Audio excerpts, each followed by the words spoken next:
kwenye vijiji takriban 21 vinavyozunguka eneo la uhifadhi la Ikorongo Gurumeti, ili kuhakikisha kwamba jamii inayozunguka eneo hili inakuwa endelevu kwa maana ya fursa za kiuchumi na kujipatia kipato ili ichangie katika uhifadhi endelevu wa ekolojia ya Serengeti.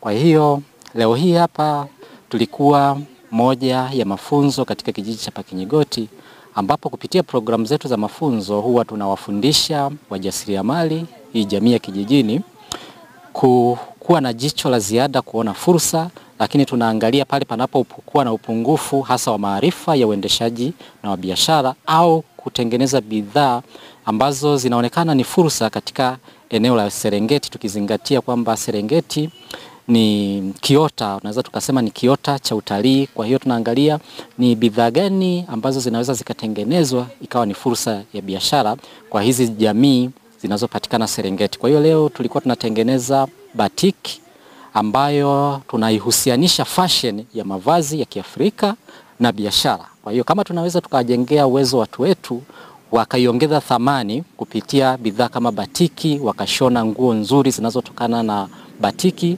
wanaweza wakauza kwa wageni wanaokuja kutalii ndani ya hifadhi ya Serengeti, lakini wakatengeneza kipato kizuri tu ambacho wanaweza wakatumia kuendeleza kaya zao, kwa mfano kulipia watoto shule, mahitaji mbalimbali ya familia. Kwa hiyo Gurumeti Fund imejidhatiti katika eneo hilo kutengeneza kwamba lazima uhifadhi uendane na kuendeleza jamii kwa nyanja mbalimbali, ikiwemo namna gani tunaweza tukaisaidia hii jamii ambayo imezunguka maeneo yetu ya uhifadhi kuwa na njia mbadala kujipatia kipato, badala ya mtu labda kwenda kuharibu mazingira, kwa mfano kwenda kukata miti ili achome mkaa auze kwa ajili ya mahitaji ya familia, lakini tukimfundisha au tukimwelekeza namna ya kuibua fursa za biashara, anaweza akafanya biashara lakini bado akapata kipato. Pia jamii hizi kumekuwa na changamoto ya uwindaji haramu, lakini ukiangalia sababu kabisa za uwindaji haramu, mwingine anasema na winda niuze nyama nijipatie kipato kwa ajili ya familia yangu. Sasa sisi tunamwambia kuna njia mbadala, badala ya kuwinda acha tuwatunze hawa wanyama kwa kizazi kijacho, wewe fanya biashara hii. Tunaangalia na upungufu gani wa maarifa. Pale ambapo wanakuwa na upungufu wa maarifa tunawafundisha masuala ya maarifa wanayohitaji. Kwa mfano kama leo tulikuwa na zoezi hili, wanatengeneza bidhaa mbalimbali za batiki, tunawaunganisha na masoko ambayo yanapatikana kwa mfano kwenye kempu mbalimbali zinazojishughulisha na utalii, wanaweza kuuza na kujipatia kipato. Nilikuwa mzigo mzito katika familia yangu, na hasa kina baba zetu sisi walioko kando ya hifadhi hawajui utafutaji. Utafutaji wao sana ulikuwa ni wa kwenda kuwinda na kama nilivyowaambia kuchoma mikaa. Lakini baada ya Gurumeti Fund kuja kutufundisha haya mafunzo, tumeacha kutafuta vibarua, kwenda kuhangaika na vibarua, kulima vibarua, kuchoma mikaa tumeacha. Kama mimi nimeacha.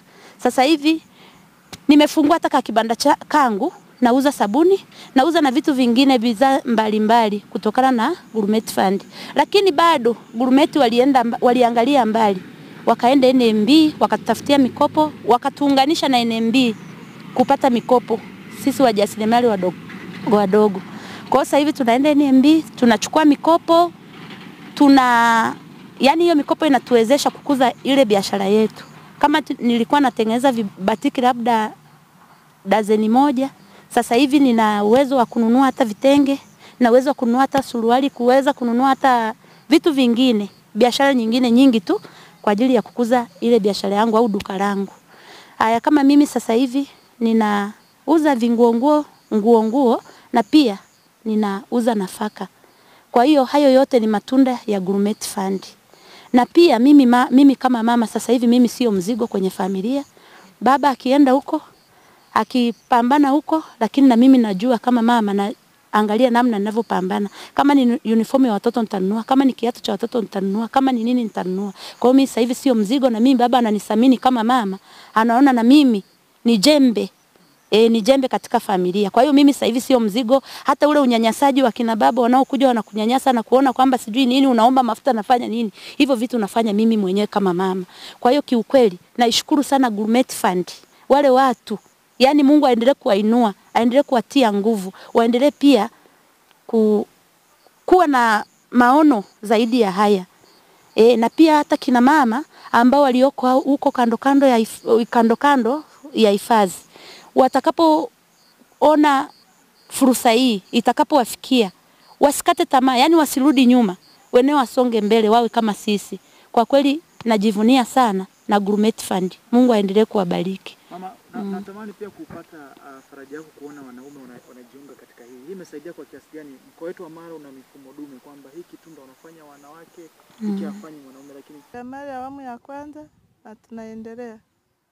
Tumenufaika kwa vitu vingi tofauti tofauti. Na tumeelimishwa kutokana na watu walivyokuwa wakiwinda, wengine kukata mikaa ili kupata kipato kwa ajili ya maisha yao. Hivyo basi kuna baadhi ya watu tumeelimika kutoka kuchoma mkaa na kujifunza ujasiriamali ambao tumeweza kufanya biashara, kukopa mikopo kutoka kwenye mabenki ya NMB huko. Na sasa tunatengeneza sabuni. Mafunzo ya Gurumeti sisi kama akina mama wa Pakinyegoti kwa kweli imetusaidia sehemu kubwa sana. Na ndio maana unaona mpaka sasa tunajifunza mafunzo ya batiki kwa sababu sisi tuko ndani ya hifadhi. Hizi batiki tukishazitengeneza tuna fursa, tuna sehemu maalum za kwenda kuuza hizi batiki. Maana sasa tunaelekea msimu wa watalii, tukipata soko tunauza. Kwa hiyo ndio maana tunaishukuru Gurumeti na ndio maana nazidi kutuletea mafunzo mazuri kwa ajili ya kuinua akina mama. Kabla ya hapa ni shughuli gani ambazo mko mnazifanya ukizingatia nyinyi mnaishi karibu na hifadhi? Yaani kabla ya haya mafunzo, asilimia kubwa hapa kijijini sisi tulikuwa tunategemea uwindaji, uchomaji wa mkaa. Lakini kwa sasa hivi hata ukizunguka Pakinyegoti hii, hamna uwindaji, mkaa hamna. Akina mama sasa hivi tunapikia majiko ya nishati, kwa hiyo tumeshaelimika kikubwa zaidi.